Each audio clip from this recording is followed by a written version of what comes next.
কবি কাজী নজরুল ইসলামের ১২৫তম জন্মবার্ষিকী উপলক্ষে আলোচনা সভা ও গুণীজন সংবর্ধনা অনুষ্ঠিত হয়েছে। বুধবার বিকেলে চট্টগ্রাম একাডেমি হল মিলনায়তনে এর আয়োজন করে কবি কাজী নজরুল ইসলাম ফাউন্ডেশন। এতে প্রধান অতিথি ছিলেন চট্টগ্রাম বিশ্ববিদ্যালয়ের উপাচার্য প্রফেসর ডক্টর মোহাম্মদ আবু তাহের, লোহাগাড়া বারাউলিয়া কলেজের প্রতিষ্ঠাতা ও চট্টগ্রাম বিশ্ববিদ্যালয়ের সিনেট সদস্য প্রিন্সিপাল ডক্টর মোহাম্মদ রেজাউল কবিরের সভাপতিত্বে এতে প্রধান বক্তা ছিলেন ২১শে পদকে ভূষিত প্রফেসর ডক্টর জিনুবধি ভিক্ষু। উদ্বোধক ছিলেন সিনিয়র জেলা ও দায়রা জজ চট্টগ্রাম কাস্টম হাউসের আইন উপদেষ্টা মোহাম্মদ শামসুদ্দিন খালেদ।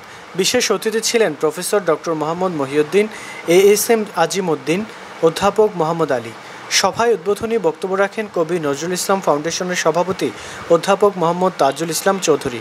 সংবর্ধিত গুণীজনদের মধ্যে উপস্থিত ছিলেন সাতকানিয়া উপজেলা আওয়ামী লীগের সাধারণ সম্পাদক কুতুবউদ্দিন চৌধুরী, কোতোয়ালী থানা আওয়ামী লীগের যুগ্ম সাধারণ সম্পাদক টিঙ্কু বড়ুয়া, চট্টগ্রাম মেডিকেল কলেজের সহকারী অধ্যাপক ডাক্তার মাহমুদুর রহমান, মুক্তিযোদ্ধা সন্তান পরিষদ চট্টগ্রামের জেলার উপদেষ্টা বীর মুক্তিযোদ্ধা master Mustafizur Rahman, Clifton group চট্টগ্রামের মহাব্যবস্থাপক মেজর অবসরপ্রাপ্ত M A Siddique Chowdhury, insurance লিমিটেডের উপব্যবস্থাপক আলহাজ নজরুল ইসলাম, বায়তুশ শরফ আঞ্জুমানে ইত্তেহাদ বাংলাদেশ কেন্দ্রীয় কমিটির সাধারণ সম্পাদক হাফেজ মোহাম্মদ আমানুল্লাহ, রহমান গ্রুপের চেয়ারম্যান কোরবান আলী সিআইপি, আমিরাবাদ সুফিয়া আলিয়া মাদ্রাসার অধ্যক্ষ মাওলানা শাহাদাত হুসাইন প্রমুখ।